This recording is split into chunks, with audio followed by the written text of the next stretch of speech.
नमस्कार। मैं आज की स्मार्ट इंडिया हैकाथॉन की इस 7th एडिशन में देश की माननीय प्रधानमंत्री नरेंद्र मोदी जी का स्वागत करता हूं। 48 सेंटर में बैठे हुए हमारी सभी टीम प्लेयर्स, टीम लीडर्स, सभी को मैं आज की हैकाथॉन में स्वागत करता हूं। मित्रों, माननीय प्रधानमंत्री जी की मार्गदर्शन में 2017 से स्मार्ट इंडिया हैकाथॉन की परिकल्पना होती है। देश की नई पीढ़ी की उन्नत विचार को देश की विकास के काम पे जोड़ने के लिए स्वयं प्रधानमंत्री जी निरंतर उसको लीड कर रहे हैं। आज हम सभी की सौभाग्य है उसी की 7th एडिशन में स्वयं प्रधानमंत्री जी आए हैं। इस बार स्मार्ट इंडिया हैकाथॉन में जो चैलेंज हो रही है उसमें 2,67,000 पार्टिसिपेंट हैं। मित्रों, इस हैकाथॉन की अगर थोड़ी सी इतिहास रखा जाए, 2017 में 7,531 टीम बने थे। आज उसकी 6 गुना वृद्धि होके 6 टाइम ग्रोथ होके 44,617 टीम बने हैं। 51,000 आइडिया, यही तो उद्देश्य है हैकाथॉन की। देश की आवश्यकता को ध्यान में रखते हुए 51,000 नए आइडियाज की आज प्रतियोगिता होगी। आने वाले कुछ दिन तक इस प्रतियोगिता को आगे बढ़ाया जाएगा। लक्ष्य है भारत को विकसित करना। 2047 तक भारत को विकसित बना के हम सब रहेंगे। स्वयं प्रधानमंत्री जी इस आह्वान को दिए हम लोगों के सामने। हम उस सभी लोग आज उसी में हम आगे बढ़ रहे हैं। देश में राष्ट्रीय शिक्षा नीति 2020 34 सालों के बाद अमल में आई है। उसी के तहत देश में आज कई नई ऊंचाई हम छू रहे हैं। विश्व के हम 5 नंबर की बड़े अर्थनीति बने हैं। विश्व की सबसे ज्यादा नौजवानों की देश भारत है। भारत की नियति में आने वाले 2-3 साल के अंदर और एक लंबी छलांग लगा के हम विश्व की 3 नंबर इकोनॉमी बनने वाले हैं। मित्रों, हम अपने ही लिए ही जीते हैं, विश्व के लिए जीने वाले ये देश आने वाले दिनों में अपने उद्यमिता के आधार पे, अपने इनोवेशन के आधार पे, अपने नया व्यवसायिक दृष्टिकोण को दिखाते हुए, जब कुछ साल पहले हमारे पास कुछ चंद स्टार्टअप्स थे, आज लाखों की संख्या में पहुंचे हैं। ये प्रधानमंत्री जी की हमारी सफल नेतृत्व के कारण, मार्गदर्शन के कारण ये हो पाई है। मैं आज इस कार्यक्रम में माननीय प्रधानमंत्री समेत सभी अभ्यर्थियों को स्वागत करता हूं। मैं माननीय प्रधानमंत्री जी का विनती भी क्या करता हूं, इस स्मार्ट इंडिया हैकाथॉन के ऊपर एक छोटी सी फिल्म स्क्रीनिंग कराने के लिए। Innovations and technological advancements are the cornerstones of any developed nation. Realizing the importance of scientific breakthroughs, India, under the dynamic leadership of Prime Minister Narendra Modi, has taken a quantum leap in the area of space exploration, pharmaceuticals, defense technology, and more. In the past few years, the Modi government has encouraged young minds of India to transform their innovative thoughts and ideas into sustainable solutions to realize the dream of Viksit Bharat at 2047. Smart India Hackathon is one such initiative that was designed to give the youth of India a platform where they can give wings to their vision. Through its 36-hour software edition and 5 days hardware edition, the platform has harnessed the power of young scientific minds and has improved the lives of common people through innovations. 2017 में जब से ये अभियान हमने शुरू किया है, तब से इसका निरंतर विस्तार होता रहा है। साथियों, स्मार्ट इंडिया हैकाथॉन राष्ट्रीय स्तर पर होने वाला सबसे बड़ा ओपन इनोवेशन मॉडल बनकर उभरा है, जहां एक ही प्लेटफॉर्म पर बड़ी संख्या में industry, educational institutes, government agencies, professionals और स्टूडेंट्स एक दूसरे के साथ मिलकर काम कर रहे हैं। In just 6 years, the Smart India Hackathon has witnessed a seven-fold increase in the submission of ideas. There has been exponential growth in the number of participating teams and ministries. Today, the hackathon has grown into the world's largest open innovation model and promotes ideation and entrepreneurship through the use of science and technology. Let us hear some success stories where these innovations from one part of the country have changed the lives of people living across the country. मैंने smart hackathon attend किया। ऐसा programme in future आगे में और होते रहने से हम जैसे छात्रों को नॉर्थ ईस्ट में और मेन स्ट्रीम का साथ जुड़ने का मौका मिलेगा। One such hackathon that I participated in 2019 was Smart India Hackathon. That is where I came to know the importance of how crowdsourcing innovation could lead to the new technologies that are coming up in different domains. We came up with this entire platform that helps millions of developers and organizations to come together and come up with the best of the solution. I was able to develop this product which can save surgery time by approximately 40%, and it is used for removing tumors and performing surgeries on blood vessels, and we are also going to start export from the next year. We are very grateful to the SIH organizers and the AICT organization. This innovative instrument which can perform 4 actions together: holding the tissue, dissection of the surgery, sealing the tissue and sealing the blood vessels to control the bleeding, and then cutting. This actually helps the surgeon by reducing the operating time. We have developed a sustainable dam-proof bricks which is made entirely from 100% recycled waste material. With our solution, we are trying to solve 2 major problems of our country. One is of the single-use plastic waste and industrial waste, and second, the carbon-emitting brick industry. Today, we have delivered our products from Chennai to Srinagar. Thinking about innovation and startup is challenging, and that if you are a student, but SIH made that possible. हम एक चौड़गढ़ resort बना रहे हैं, उसके अंदर में seepage की थोड़ी सी कुछ इशू आ रही थी। 200 बाथरूम्स के अंदर ये ब्रिक्स लगाई है जिसके अंदर सीपेज 0 इशू है। Electromotion is a technology company which develops cutting-edge technologies in the field of smart mobility. Our USP is we convert the existing petrol and diesel auto rickshaws into an EV in just 2 hours. We have a mission to attain zero tailpipe emissions. Smart India Hackathon is the biggest foundation stone for the startup ecosystem in India, and it opens door for future opportunities as well.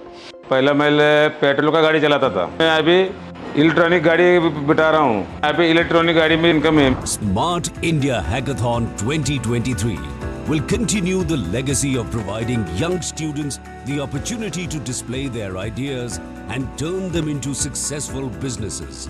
Smart India Hackathon, transforming country's technological landscape to realize the vision of Viksit Bharat at 2047. मित्रों, अभी माननीय प्रधानमंत्री जी की संवाद देश की 5 स्थान पे होने वाला है। इस संवाद को आगे बढ़ाते हुए मैं सबसे पहले national institute of engineering Mysore Karnataka से 2 मेरे विद्यार्थी मित्र श्री शौकत दास और कार्तिक नारायण को इनवाइट करता हूं माननीय प्रधानमंत्री जी से संवाद करने के लिए। नमस्ते फ्रेंड्स। नमस्कार प्रिय प्रधानमंत्री जी। आप सभी यंग इनोवेटर्स, प्रॉब्लम सॉल्वर्स के साथ बात करने का मैं सुबह से इंतजार कर रहा था। मैंने दिन में भी अपनी टीम से आपके बारे में कई बार अपडेट लिया है। स्मार्ट इंडिया हैकाथॉन में मेहनत आप लोग करते हैं, लेकिन सीखने का अवसर मुझे भी मिलता है। इसलिए मैं कोशिश करता हूं कि जब भी स्मार्ट इंडिया हैकाथॉन हो रहा हो, आपसे संवाद जरूर करूं। आज भी आप सुबह से ही जुटे हैं, इसके बावजूद आपके चेहरे पर एक ताजगी है, एक उत्साह है। यही ताजगी, यही उत्साह, यही आत्मविश्वास नेशन बिल्डिंग की इच्छा शक्ति आज भारत की युवा शक्ति की पहचान बन चुकी है। मैं अब आपसे बातचीत का सिलसिला शुरू करना चाहता हूं। तो सबसे पहले हमारे साथ कौन जुड़ रहे हैं? Sir, I am Shoykot Dash. I am from Bangladesh and I am studying in NIT Trichy and I am representing and leading the team Ferrite Core. अच्छा, मुझे बताया गया है कि इस सेंटर की टीम रेलवे कार्गो के लिए IoT बेस्ड सिस्टम बना रही है। आपके साथ Yes, sir. बांग्लादेश के भी स्टूडेंट्स हैं। क्या आप मुझे अपने इस इनोवेशन के बारे में कुछ समझा सकते हैं? Sir, so what happens is that India has the fourth largest railway network in the world, sir. Or around 70 to 80% of all the coal in India is being transported through these railway networks. So because of that, underloading and overloading happens. That is, the train wagons is not being filled till the appropriate level. They're filled very low or they're filled too much. बहुत fill किया तो the government will have to pay fine to the railways, and बहुत कम fill किया तो the cost will not be covered. We won't get proper proper, it won't be properly sold. So we'll have to find out ways to measure the weight of the train and reach the proper level. So we are using IoT and artificial intelligence based technologies by using ESP32 microcontrollers or Raspberry Pi modules. We use these to measure the weight of the wagons, keep track of all these weights, and to take appropriate actions based on these weights. And we'll also use 3D scanning techniques and to have a 3D model of the wagon and use artificial intelligence to predict the weight, so that this will be a much faster way. आपकी team में कितने member काम कर रहे थे? Sir, we are 6 members. 3 are from Bangladesh and 3 are others from India, different parts of India. Three are from Bangladesh. Yes, sir. Who is there anyone else who want to talk to with me? Yes, sir. Sir, मैं शोयकत दास हूँ. मैं बांग्लादेश से हूँ and NIT Trichy में undergrad कर रहा हूँ. And sir, first I want to give a appreciate of your initiative that Vikasit Bharat. I love it. I really love this idea. It's a great idea. I submitted my idea to make India the developed nation by 2047. Sir, our problem statement has been given by the Ministry of Coal, and the title is predicting, preventing the overloading and underloading of railway wagons, sir. अच्छा, मुझे विश्वास है आपके प्रयास से भारतीय railway को बहुत फायदा होगा। इस समय भारतीय रेल अपने ट्रांसफॉर्मेशन के दौर से गुजर रही है। केंद्र सरकार इस पर हजारों करोड़ रुपए खर्च कर रही है। हमारा बहुत बड़ा फोकस लॉजिस्टिक्स पर भी है। ऐसे में आपका इनोवेशन बहुत मददगार होगा। मुझे आपकी टीम में बांग्लादेश के स्टूडेंट्स को देखकर भी अच्छा लगा। हम चाहते हैं कि आप जैसे और भी टैलेंटेड फॉरेन स्टूडेंट्स अपनी हायर स्टडीज के लिए भारत आए। जो फॉरेन स्टूडेंट्स भारत आकर अपनी हायर एजुकेशन पूरा करना चाहते हैं, उनकी मदद के लिए हमने स्टडी इन इंडिया प्रोग्राम भी शुरू किया है। मुझे बहुत अच्छा लगा। आप सबको मेरी बहुत बहुत शुभकामनाएं हैं। आइए, अगला ग्रुप कहाँ से है? अगला माननीय प्रधानमंत्री जी, अगला group Gujarat technological university Ahmedabad से है। मित्र आदरणीय हर्षिता और जेथुआ, ये दोनों बात करेंगे। नमस्ते। नमस्ते सर, केम छो? आपने एवा नेवा। हाँ, बताइए। सर, हमारी टीम एजे पॉलिटेक्निक अहमदाबाद से है। हमारी टीम का नाम है हाइब्रिड सिक्योरिटी। हमारी टीम के लीडर है पार्थ। हमारी टीम में है धार्मिक, जय, आयुष एंड जीत। हमारी टीम इसरो बेस्ड प्रोजेक्ट पे काम कर रही है और उसका एक्सप्लेनेशन आपको जय देंगे। नमस्कार सर। नमस्कार। सो हम लोगों का जो प्रोजेक्ट है वो है कि इसरो का जो मून लैंडर है वो जैसे कि चंद्रयान 3 लैंड हुआ था, वो बहुत सक्सेसफुली लैंड हुआ था। सो हमें इसरो ने जो अभी इमेजेस प्रोवाइड की है वो है मध्यम रिजोल्यूशन वाली। सो वो इमेजेस को हम सुपर रिजोल्यूशन में कन्वर्ट करेंगे इमेज प्रोसेसिंग और एआई की मदद से।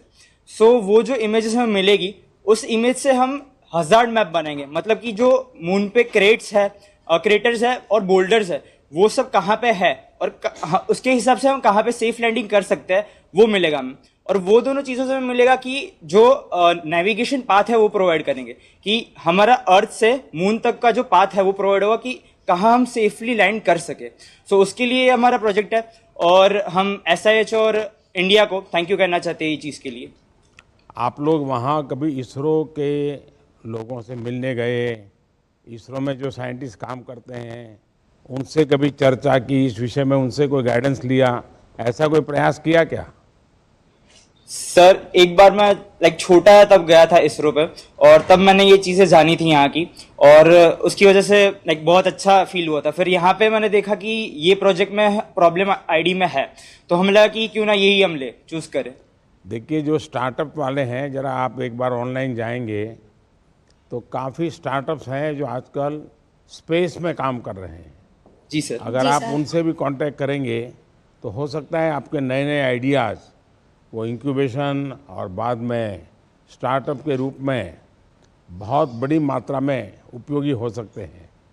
जी सर। और आप तो जानते हैं कि भारत का स्पेस प्रोग्राम आज पूरी मानवता के लिए उम्मीद की किरण बन चुका है। जी सर। चंद्रयान 3 ने भारत को चंद्रमा पर लैंड कराया। ये सफलता सिर्फ इतनी ही नहीं है, इसने भारत के प्रति दुनिया का नजरिया ही बदल दिया है। दुनिया में ये भाव और सशक्त हुआ है कि भारत कुछ भी कर सकता है। आप जैसे अनेक युवा साथी जो देश के स्पेस सेक्टर में कंट्रीब्यूट करना चाहते हैं उनके लिए ये बेहतरीन टाइम पीरियड है। स्पेस टेक आधारित इकोनॉमी के लिए आने वाले दशक बहुत अहम होने वाले हैं। इसमें भारत अग्रणी देशों में हो, इसलिए हमने बीते 10 वर्षों में बड़े रिफॉर्म्स किए हैं। युवा शक्ति को अधिक अवसर देने के लिए स्पेस को प्राइवेट सेक्टर के लिए खोला गया है। हमने इसरो की फैसिलिटीज को युवा स्टार्टअप्स के लिए ओपन किया है। आज इन स्पेस जैसा संस्थान हमारे पास, और मैं आपको चाहूँगा कि इन स्पेस का हेडक्वार्टर वहीं है, आप जरूर एक बार उन लोगों से भी मिलिए।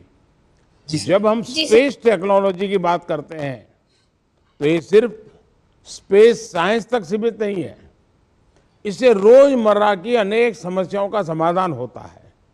इसलिए स्पेस में जिसको महारत है वो निश्चित रूप से दूसरी टेक्नोलॉजी में भी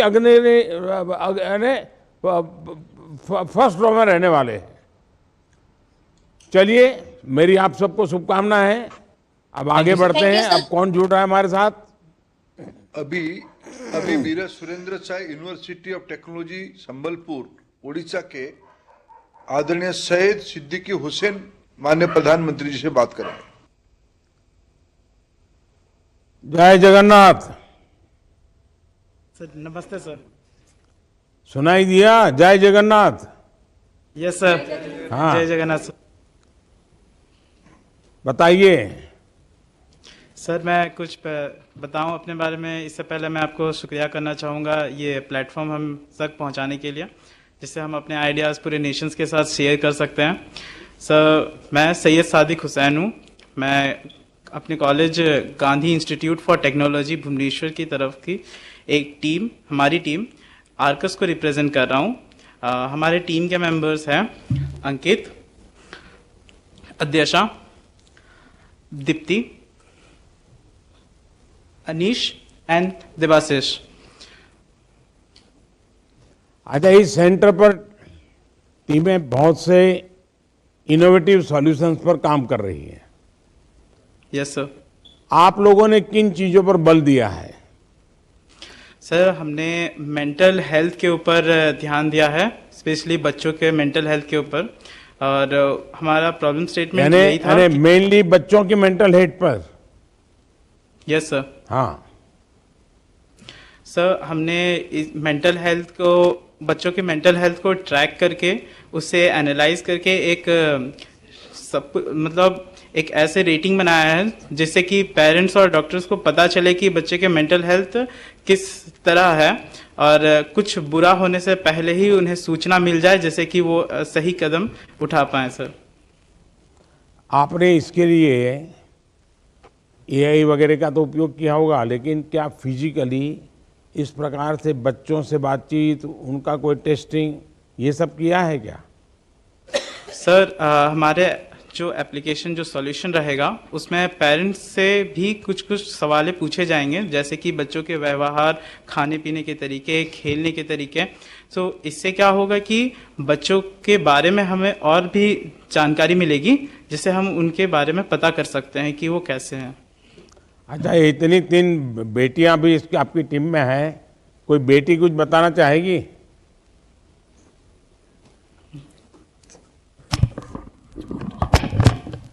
नमस्ते सर। नमस्ते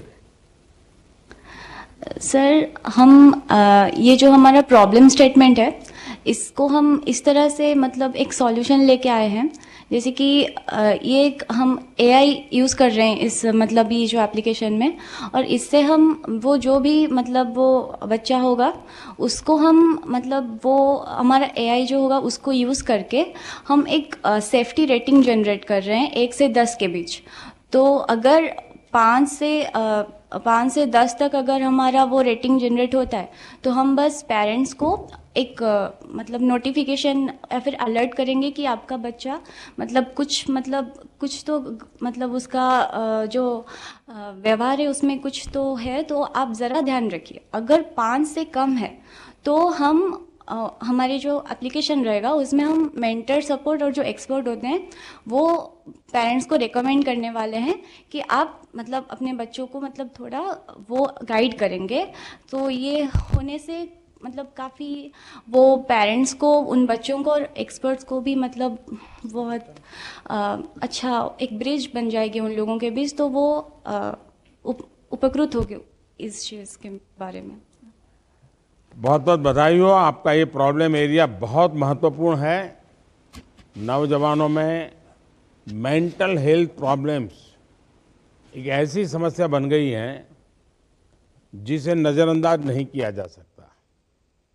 शिक्षा मंत्रालय के भी ऐसी टीम्स के साथ काम करना बहुत ज़रूरी है, और ये पता लगाना चाहिए कि हम ऐसी टेक्नोलॉजीज़ को अपने स्कूल और कॉलेज में कैसे प्रयोग कर सकते हैं। भारत को विकसित बनाने के लिए बहुत ज़रूरी है कि भारत के नौजवानों का मानसिक विकास उतना ही मजबूत हो। मुझे ये जानकर भी बहुत खुशी हुई है कि आपने विकसित भारत के लिए अपने आइडियाज़ शेयर किए हैं। आप जैसे स्टूडेंट्स के लिए सरकार ने भी MyGov पर एक विशेष पोर्टल बनाया है, मेरा युवा भारत, यानी माय भारत। माय भारत नाम से एक और संगठन का निर्माण हुआ है जो देश की युवा शक्ति को दिशा देने का काम कर रहा है।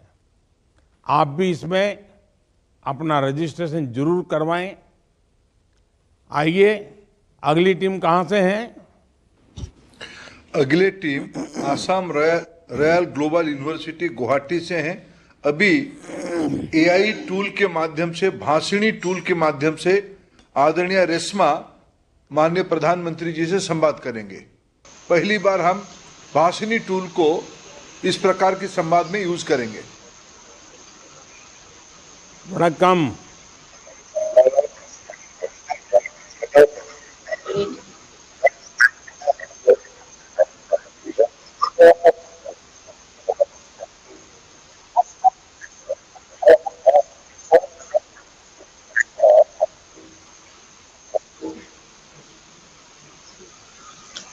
Welcome, sir. I am Welcome, Reshma welcome. Machuda from Nada Saraswati College of Engineering and Technology, Tamil Nadu. From Tamil Nadu, Theni. I आप am सबका representing स्वागत the है। team जरा Innovation Squad. अपने बारे में और अपनी टीम ने क्या काम किए जरा बताइए। देखिए, आप गुवाहाटी में आई टीम्स दक्षिण भारत से कई घंटों की यात्रा के बाद आप गुवाहाटी पहुंची है। आप सभी एक भारत श्रेष्ठ भारत की भावना के एम्बेसडर है। आप मुझे अपनी टीम के बारे में बताएं और आप किस प्रॉब्लम एरिया पर काम कर रहे हैं, आप किस प्रकार इसका समाधान ढूंढ रहे हैं, ये मैं जानना चाहता हूं। इसकी जानकारी भी दे।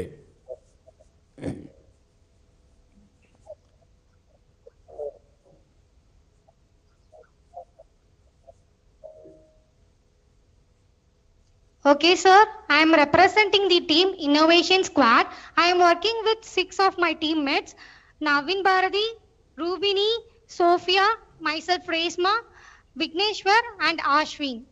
And our problem statement is AI-based generative design of hydropower plant. We are going to give a generative design of components of hydropower plant. Our main motive is to get the input from the users through our web application. Based on that input, we are going to generate a generative design of components of the hydropower plant. It will be very helpful to India become a self-reliant in energy, and it will reduce the dependency of the fossil fuel. We are using AI in backend, sir. हाँ, please go ahead.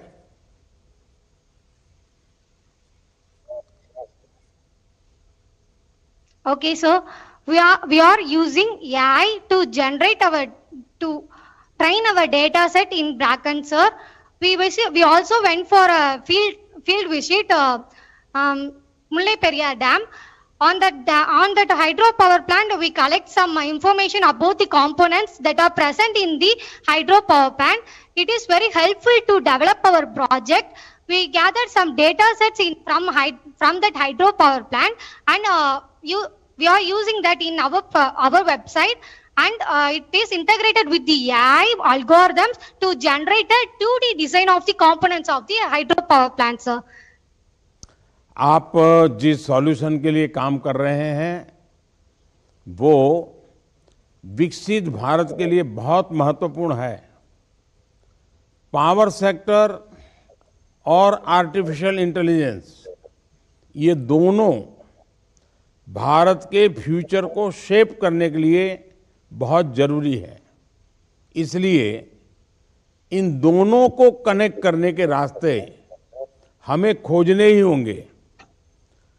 Power production के साथ साथ power transmission और consumption की monitoring, इसमें भी efficiency की बहुत अधिक जरूरत है। इसमें एआई बेस्ड सॉल्यूशन को कैसे इंट्रोड्यूस किया जा सकता है, इस तरफ भी आपको जरूर सोचना चाहिए। बीते सालों में हमने हर गांव, हर परिवार तक बिजली पहुंचाने के लिए काम किया। अब हम खेतों में छोटे छोटे सोलर प्लांट्स हो, शहरों में रूफटॉप सोलर प्लांट्स हो, इस व्यवस्था की तरफ धीरे धीरे आगे बढ़ रहे हैं। इससे जुड़ी एफिशिएंट सॉल्यूशंस पर भी युवा साथियों को जरूर काम करना चाहिए। वैसे मैं दक्षिण भारत से आए विद्यार्थियों से ये भी कहूंगा कि नॉर्थ ईस्ट आए हैं तो इस हैकेथॉन के बाद ज्यादा से ज्यादा घूमने की भी कोशिश करें। नॉर्थ ईस्ट के लोग आपसे बहुत गर्मजोशी से मिलेंगे। मैं आपको अपने अनुभव से बता सकता हूं कि आपको नॉर्थ ईस्ट में बहुत कुछ सीखने को भी मिलेगा। आप सभी को मेरी बहुत बहुत शुभकामनाएं हैं और मैं मानता हूं कि एआई का ये प्रयोग जरूर आप लोगों को भी अच्छा लगा होगा। Really very thank you, sir. चलिए अब अगले सेंटर की तरफ चलते हैं। आप सबको वणक्कम। अभी Noida institute of engineering and technology Uttar Pradesh के मित्र ऋषभ एस विश्वामित्र माननीय प्रधानमंत्री जी से संवाद करेंगे। नमस्ते जी। Namaskara, Pradhan Mantri ji.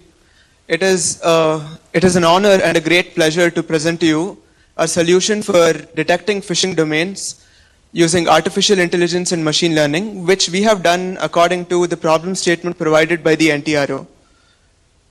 So, I am Rishabh Vishwamitra. We are from Dayanand Sagar College of Engineering, Bengaluru. These are my teammates, Ashman, Anuj, Reema, Nanjunda, and Srinidhi. I am pursuing computer science and engineering, while my teammates are pursuing electronics and telecommunication, biotechnology, and computer science respectively. So, phishing attacks are the most common form of cybersecurity attacks, where a person pretends to be a trustworthy entity and tries to extract sensitive and valuable information from the user. This is not something just the common man has to deal with, but also big companies. The current existing approaches to deal with this are methods like the blacklist approach, the rule-based method, and website signature-based approach. All of these are very single-dimensional and cannot keep up with the ever-evolving phishing attacks. That is why we have combined all these three methods using machine learning to harness the power of AI to continually learn from the phishing attack patterns, so we are well equipped to deal with future phishing attacks. Rishabh, आप लोग तो जानते हैं कि ये बड़ा dynamic क्षेत्र है। आप एक सॉल्यूशन निकालेंगे तो ये बेईमानी करने वाले लोग दूसरा रास्ता खोजेंगे। आप दूसरा रास्ते पर काम करेंगे तो तीसरा रास्ता खोलेंगे, और इसलिए ये चोर सिपाही की लड़ाई जैसा एक लगातार नए नए इनोवेशंस करने पड़ते हैं, और उसमें आप लोग काम कर रहे हैं। मैं आपको बहुत बहुत बधाई देता हूं। नई टेक्नोलॉजी के साथ हमें बहुत सतर्क रहना होता है। अगर इनका नियमों से इस्तेमाल हो तो ये बहुत उपयोगी है, लेकिन अगर गलत तरीके से प्रयोग किया जाए तो इससे बड़ी समस्याएं हो सकती है। आप सब जनरेटिव एआई से बन रहे डीप फेक वीडियोस के बारे में जानते हैं, जो एकदम देखने वाले को एकदम असली दिखते हैं। इसलिए हमें किसी भी वीडियो या फोटो पर विश्वास करने से पहले अधिक सतर्क होने की जरूरत है। भारत एआई को लेकर एक ग्लोबल फ्रेमवर्क बनाने पर भी जोर दे रहा है, और मैं मानता हूं कि ये एक ऐसा नया चुनौती है। आप जैसे नौजवान जो इसमें काम कर रहे हैं वो जरूर आगे भी काम करते रहें। फ्रेंड्स, वाकई आप सभी से बात करके मुझे बहुत अच्छा लगा। मुझे खुशी है कि देश की नौजवान पीढ़ी देश के सामने मौजूदा चुनौतियों के सॉल्यूशन देने के लिए दिन रात एक कर रही है। पहले जो हैकेथॉन्स हुए उनसे मिले सॉल्यूशंस बहुत कारगर रहे हैं। हैकेथॉन्स में शामिल कितने ही स्टूडेंट्स ने अपने स्टार्टअप भी शुरू किए हैं। ये स्टार्टअप्स, ये सॉल्यूशंस सरकार और समाज दोनों की ही मदद कर रहे हैं। ये आज इस हैकाथॉन में शामिल हुई टीमों, हजारों स्टूडेंट्स के लिए भी बहुत बड़ी प्रेरणा है। साथियों, 21वीं सदी का भारत आज जय जवान, जय किसान, जय विज्ञान और जय अनुसंधान के मंत्र पर आगे बढ़ रहा है। कुछ हो ही नहीं सकता, ये बदल ही नहीं सकता, इस सोच से अब हर भारतीय बाहर निकला है। इसी नई सोच के चलते बीते 10 वर्षों में भारत 10वें नंबर से 5वें नंबर की इकोनॉमी बना है। आज भारत के यूपीआई का डंका पूरी दुनिया में बज रहा है। कोरोना के महासंकट के दौरान भारत ने मेड इन इंडिया वैक्सीन बनाई। भारत ने अपने नागरिकों को मुफ्त में वैक्सीन भी की प्रक्रिया भी पूरी की और दुनिया के दर्जनों देशों को भी वैक्सीन पहुंचाई। साथियों, आज यहां यंग इनोवेटर्स और अलग अलग डोमेन्स के प्रोफेशनल्स मौजूद हैं। आप सभी समय का महत्व समझते हैं, तय समय में लक्ष्यों तक पहुंचने का मतलब समझते हैं। आज हम समय के एक ऐसे मोड़ पर हैं जहां हमारा हर प्रयास अगले 1000 साल के भारत की नींव को मजबूत करेगा। आप इस यूनिक टाइम को समझे। ये समय यूनिक इसलिए है क्योंकि कई फैक्टर्स एक साथ आए हैं। आज भारत विश्व के सबसे युवा देशों में से एक है। आज भारत में विश्व का सबसे बड़ा टैलेंट पूल है। आज भारत में एक स्थिर और मजबूत सरकार है।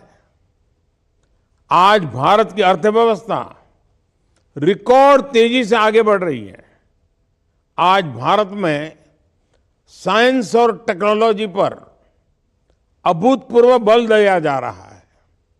साथियों, ये वो समय है जब टेक्नोलॉजी हमारी लाइफ का एक बहुत बड़ा पार्ट बन चुकी है। हम सबके जीवन में टेक्नोलॉजी का जो प्रभाव आज है वो अतीत में कभी नहीं रहा।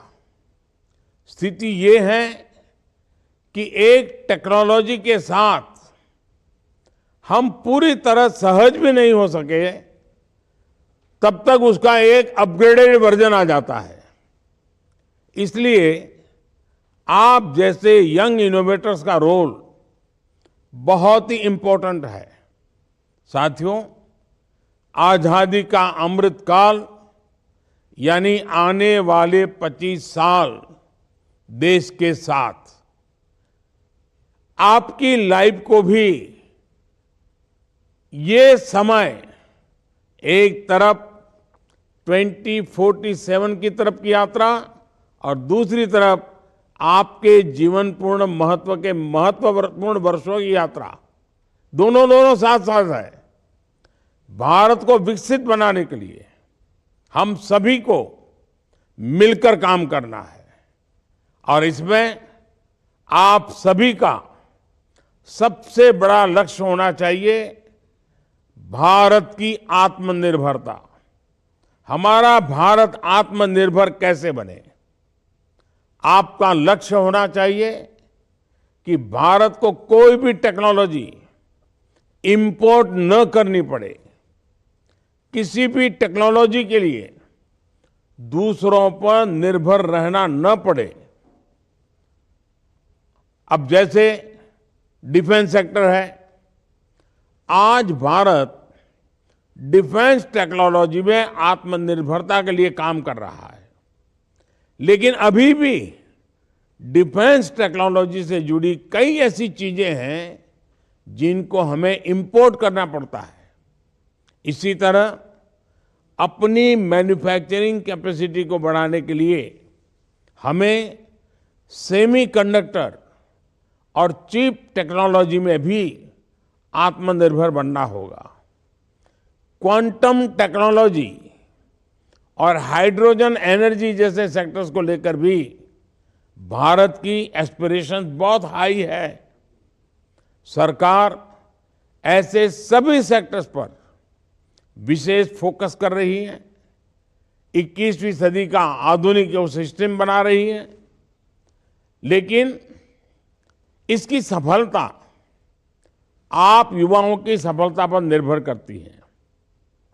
साथियों, आज पूरी दुनिया की नजरें आप जैसे यंग माइंड्स पर टिकी है। दुनिया को विश्वास है कि भारत में उसे ग्लोबल चैलेंजेस का लो कॉस्ट, क्वालिटी, सस्टेनेबल और स्केलेबल सॉल्यूशन मिलेगा। हमारे चंद्रयान मिशन ने विश्व की उम्मीदों को कई गुना बढ़ा दिया है। आपको इन उम्मीदों को ध्यान में रखते हुए अलग अलग सेक्टर्स में नई टेक्नोलॉजी को इनोवेट करना है। आपको देश की आधुनिक जरूरतों को ध्यान में रखते हुए अपनी दिशा तय करनी है। साथियों, स्मार्ट इंडिया हैकेथॉन का लक्ष्य देश की समस्याओं का समाधान और समाधान से रोजगार का निर्माण, एक ऐसे चेन को चला रहा है। स्मार्ट इंडिया हैकेथॉन से देश की युवा शक्ति विकसित भारत के लिए समाधान का अमृत निकाल रही है। मुझे आप सभी पर, देश की युवा शक्ति पर अटूट भरोसा है।